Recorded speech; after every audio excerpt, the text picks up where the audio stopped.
Alors dans cette vidéo, on va voir une des fonctions de référence qui est la fonction carré. Ok? Donc la fonction carré, avant de commencer l'exercice, on va voir en fait qu'est-ce que c'est, à quoi ça ressemble. En fait, donc c'est la fonction f de x est égal x au carré. Ok?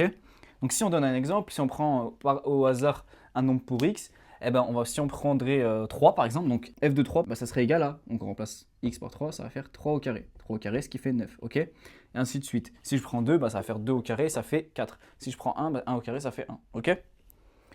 Et donc, la fonction carré, en fait, à quoi elle ressemble? C'est toujours une parabole. Donc on appelle ça une parabole. Ça descend et ça remonte, ok? Donc, on a représenté la fonction carré dans un repère. Question 1a, comparer graphiquement les nombres f de 0,5 et f de 1,5. Donc f de 0,5 et f de 1,5. Alors, déjà, donc, c'est f de quelque chose. Donc, c'est f de quelque chose, donc f de quelque chose à l'intérieur. Donc, en fait, le 0,5, là, pour le coup, c'est le x. Et en gros, ce qu'on cherche, ça, là, donc le x, je vous rappelle que c'est sur l'axe des abscisses. Ça veut dire que c'est le 0,5 qui sera ici. Donc là, 0,5, où est-ce qu'il est? Il est là.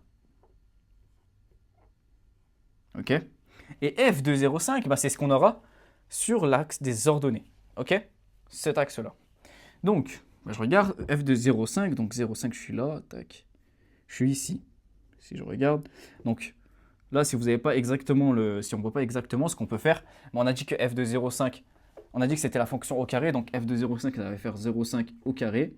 Et 0,5 au carré, si soit vous connaissez la réponse, soit vous tapez à la calculatrice, ça fait 0,25. Ok?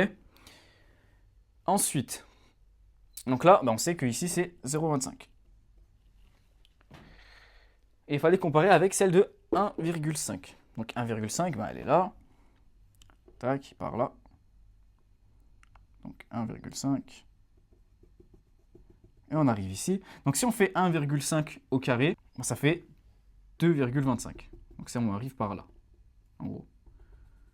2,25. Donc là, on va comparer. Donc il demandait de... Donc 1,5 au carré, tac, 2,25. Donc en vrai, la question 1, c'était comparer f de 0,5 et f de 1,5. 1,5, ouais. En fait, c'est f de 0,5, il est plus petit parce qu'on a 0,25 que f de 1,5. Et on a répondu à la première question. Ensuite, deuxième question. Donc, même question avec f de moins 1,5 et f de moins 1. Alors, on va faire pareil. Alors,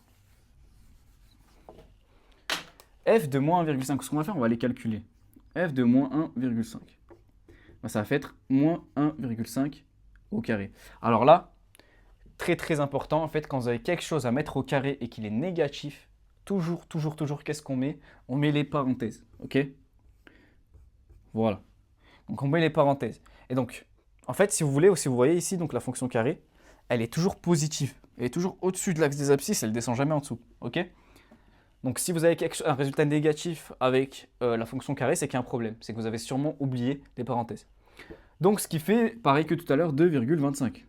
On est là, moins 1,5, c'est par ici. Tac, tac, tac. Et on arrive au même résultat, 2,25. Et donc l'autre, c'était f de moins 1. F de moins 1, pareil, je fais donc moins 1, il est là. Bon, on le voit graphiquement que f de moins 1,5 est plus grand que f de moins 1, mais on va faire le calcul juste pour vous montrer. Donc, moins 1, le tout au carré. Attention aux parenthèses, ça fait 1. Donc, qu'est-ce qui est plus grand entre les deux? C'est moins 1,5. Donc, f de moins 1,5 est plus grand que f de moins 1.